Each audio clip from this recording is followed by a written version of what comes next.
बघा, आता ही 4थी मधली कविता आहे. प्रश्न. कवितेचं नाव आहे प्रश्न. पशुपक्ष्यांना असते अवगत जगण्याची ही कला, माणसाला का जमत नाही प्रश्न पडतो मला. हे बघा, तर आता ह्या कवितेतून मी तुम्हाला सांगणार आहे. हे बघा, इथं लिहिलंय की पशु पक्षी जे असतात त्यांना जगण्याची कला असते, पण माणूस जो असतो ना त्यांना जगण्याची कला नसते. चिमणी कधी म्हणत नाही हवा मोरासारखा पिसारा, गाय काळजी करत नाही मिळेल का मला चारा. हे बघा, चिमणी कधी म्हणते का की मला मोरासारखा पिसारा पाहिजे, पण चिमणीला माहिती आहे की मोराचा पिसारा छान दिसतो, पण तिला हेही माहिती आहे की मोराचा पिसारा मोराला छान दिसतो, म्हणून ती मोराचा पिसारा मागते का नाही. आता गाय काळजी करते का की आता तिच्या मालकाने जर तिला चारा दिला तर ती अर्धा चारा बाजूला काढून ठेवते का की उद्यासाठी मला चारा काढून ठेवते का स्वतःला चारा काढून सगळं संपवते.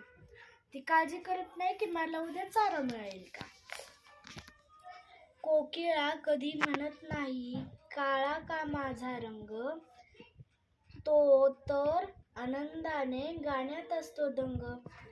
आता कोकिळा कधी म्हणते का की काळाच का माझा रंग, पण देवाने ना सगळ्यांना वेगवेगळी कला दिलेली असते. कोकिळेचा रंग काळा आहे, कोकिळेला ह्याच्यावर काहीच फरक पडत नाही, पण तिला ह्याच्यातच आनंद आहे की तिला इतका भारी देवाने आवाज दिलाय, ती किती भारी गाते. मग कोकिळा कधी म्हणत नाही काळा का माझा रंग, तो तर गाण्यात असतो दंग.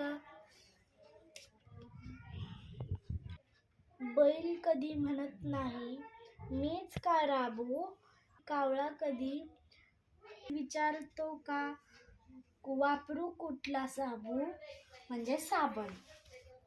तर कावळा कधी म्हणतो का मी कुठला साबण वापरू, आणि बैल म्हणतो का मीच का राबू. बैलाला असं वाटत असेल का की ही बघा गाय कशी मस्तपैकी खाते झोपते दूध देते, पण आता बैल कधीच म्हणत नाही, तो एवढ्यातच खुश आहे की त्याला चारा तर मिळतो 1 टाइमचा 2 टाइमचा. तर बैल कधी म्हणत नाही मीच का राबू, कावळा कधी विचार करत नाही की वापरू कोणता साबू, म्हणजे साबण.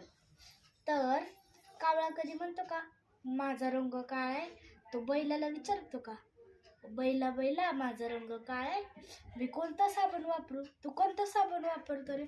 आपण कसं करतो, आता कोण गोर असलं का नाही किंवा त्यांची केस भारी असली तर आपण त्याला विचारतोच ना की तू काय लावते ग चेहऱ्याला, तुझा रंग किती भारी आहे.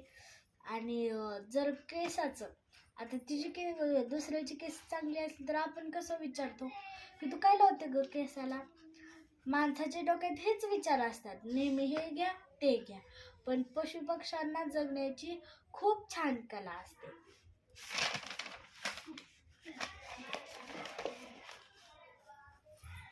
ससा कधी म्हणत नाही मीच का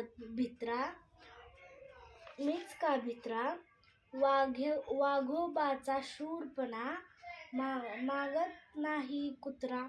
म्हणजे ससा कधी म्हणत नाही की मीच का भित्रा, ससा कधी म्हणतो का की मीच का भित्रा आहे.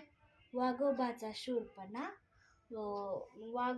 शूरपणा मागत नाही कुत्रा.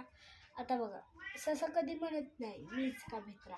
ससा काय तर त्याला आता देवाने का नाही त्याला चांगली वियुक्ती दिली, त्याला चांगली पळण्याची शक्ती दिली डबल. आणि आता विषय कुत्र्याचा, तर बघा आता वाघोबाचा शूरपणा मागत नाही कुत्रा. कुत्रा वाघोबाचा शूरपणा मागतो का? नाही मागत. तर आता आपण जर वाघोबाला बघितलं तर आपण भिणार का नाही? पण जर कुत्र्याला बघितलं तर आपण भिणार नाही. मग कुत्रा काय म्हणतो की वाघोबाचा शूरपणा माझ्यात का नाही असं म्हणतो का? नाही म्हणत. कुत्रा तर आपल्याच विचारात दंग असतो. जो तो जो तो जगतो जो तो जगतो आनंदाने, नाही कसली चिंता. माणसांच्या मनात असतो विचारांचा गुंता. आता बघा, पक्ष्यांचं कसं असतं? पक्ष्यांचं, प्राण्यांचं, वाघोबाचं, सगळ्यांचंच. आता ते किती म्हणजे आता ते त्यांच्या किती आयुष्यात छान राहतात. पण माणसाचं कसं असतं? ते त्यांच्या आयुष्यात कधी आनंदी आहेत का? नसतात. पण पशुपक्षी प्राणी ते ते सगळे आनंदात असतात. पण माणूस कधीच आनंदात नसतो. मग बघा, माणसांच्या मनात असतो विचारांचा गुंता. फक्त माणूस नुसता विचारच करत राहतो. पशुपक्षी कसं?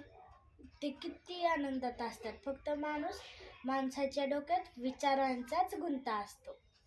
आपली कविता एंड झाली.